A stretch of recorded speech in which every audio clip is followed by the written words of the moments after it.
Wisdom. It's an incredibly valuable asset. Some would say more precious than gold. It's attractive, appealing, admirable. Conversely, a lack of wisdom is the basis of immaturity, blind spots, and bad decisions. Wisdom. It can be gained over time, but it can't be rushed. But wisdom can be shared. That's precisely what we are here to do right now. Today, we are here to hack wisdom, to distill it, to understand it, and to process it. Why? To get better at life. Welcome to the main thing.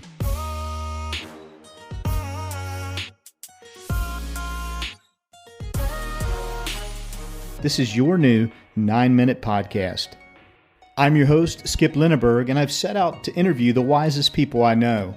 We'll see what we can learn from each one when they're faced with an incredibly difficult, soul-piercing question. My guest today is Andy Malinoski. He's an expert on marketing, communications, and business strategy. And he is one of the wisest people I know. If you're ready, let's find out what makes him so wise and what unique morsel of wisdom he will have to share with us today. Welcome to the main thing, Andy. Hey, thank you, Skip. Hey, let's help our audience get to know you a bit and understand how you and I are connected. Well, I think what's interesting is the building we're sitting in, probably 20 feet to the left, is where I met you when we began doing volunteer work when I was employed at the state newspaper more than 20 years ago. Isn't that crazy? It's a crazy cycle that we keep running into each other, and I can't tell you how much I appreciate you having me here today. Oh, it's my pleasure. So how long have we known one another? More than 20 years. Wow. We worked in fields from marketing to communication to watching our children play sports, doing a variety of things. We've grown up around each other in this community, and as we've changed roles, we've stayed connected, and I really appreciate you giving me the opportunity to be here to talk about your new endeavor. Well, thanks. It's an honor to have you. Thanks for agreeing to do it. And I've said many times to many folks that everything I've learned about marketing, I've learned from Andy Malinoski, and that's a true statement, and changed the object of that sentence from marketing to any number of things. But I think it indicates that you and I have always been learning partners. You know, whatever I learn, I can't wait to share it with you. And I feel like vice versa. If you learn something cool and valuable, you're going to quickly be in touch with me, and we're going to go have coffee and take a look at it. Yeah, we're going to go geek out and read books and share things we find online to make sure that we're both improving professionally and personally. That's what it's all about. Absolutely. Yeah. So, Andy, what have you been up to lately? You know, Skip, I'm on this new journey of learning about economic development, tourism, forestry, Department of Natural Resources, and the wonderful things that are here in West Virginia, and helping more people connect with them in my current role. Personally sending a new child to college and teaching another one how to play percussion and help him grow as a musician. And it's just an exciting time. Well, let's give a couple of shout outs and acknowledgments. So Xavier. Yep, Xavier University. My daughter Emma is an art student there, excelling and doing great creative work. My son Ethan goes to WVU, West Virginia University in Morgantown. And then my son Matthew is a sophomore here in Charleston at a high school. Folks, if you heard Andy mention his talented daughter, who's an artist currently studying at Xavier University, if you're curious, I challenge you to crawl through the show notes a little bit and see if you can find a reference to her and what she created that's part of this new project. Andy, let's get right down to it. Here's the question. You heard it characterized as the core, fundamental, soul-piercing question. Andy, what's the main thing you've learned so far at this point in your lifetime? Well, Skip, the main thing I've learned so far is... Lay it on me. I'm going to give you a countdown. How about a drum roll? You're a drummer. Yeah, well, we don't have one here, but I'll give you a countdown, and I have an answer for you, and I'll tell you, I thought about this a lot, and I'm going to say it after I count down. So here we go. It's 3, 2, 1... That was it. That pause. Yeah. Ooh. That pause, it's the most important thing that I've learned so far. I love it.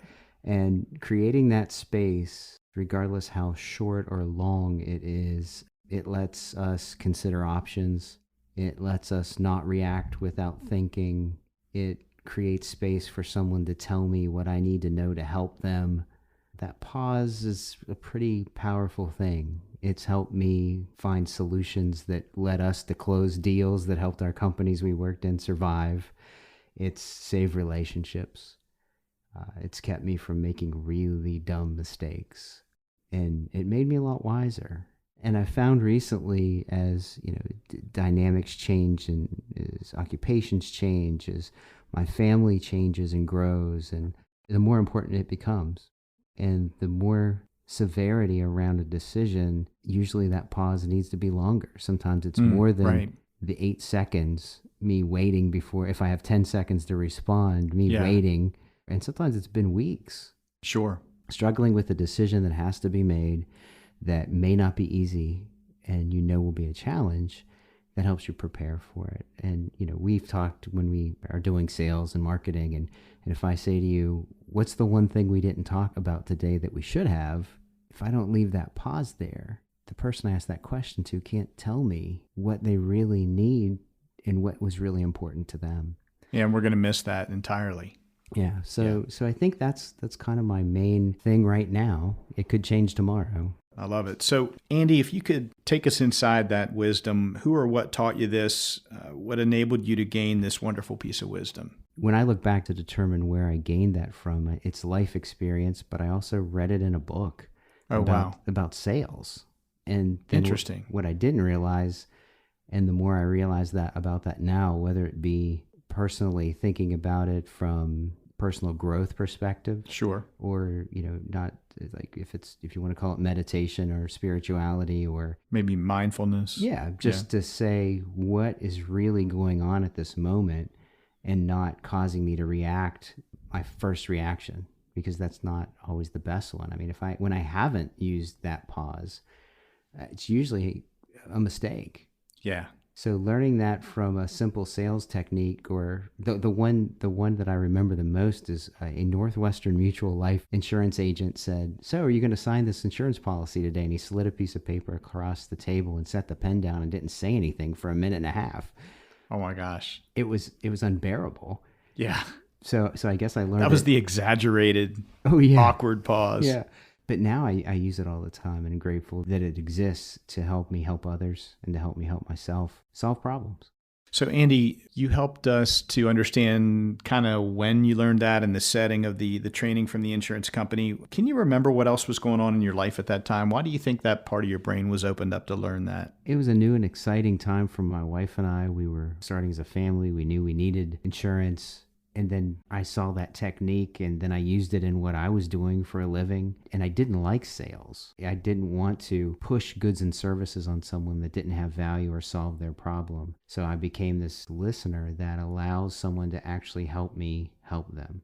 What's the next big thing you desire to learn or do or master? Skip, that's a great personal growth question. And if anything, how I can become better skilled at listening and connecting people and things so that we both benefit from it, and working just to do good work with people and perpetuating positive thinking, because there's so much fragmentation and information, and there's so much negativity that at the end of the day, when I go home and I can close my eyes and say, you know what, that was a good positive stuff. Challenges were there, negative things presented themselves, but that was a day that good stuff happened.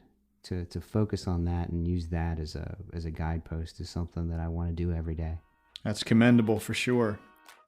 Wow, 9 minutes is up. That goes by incredibly fast, doesn't it? Time flies when you're hacking wisdom. I hope you're left wanting more. Sync up with us again next time on The Main Thing for 9 more minutes of wisdom.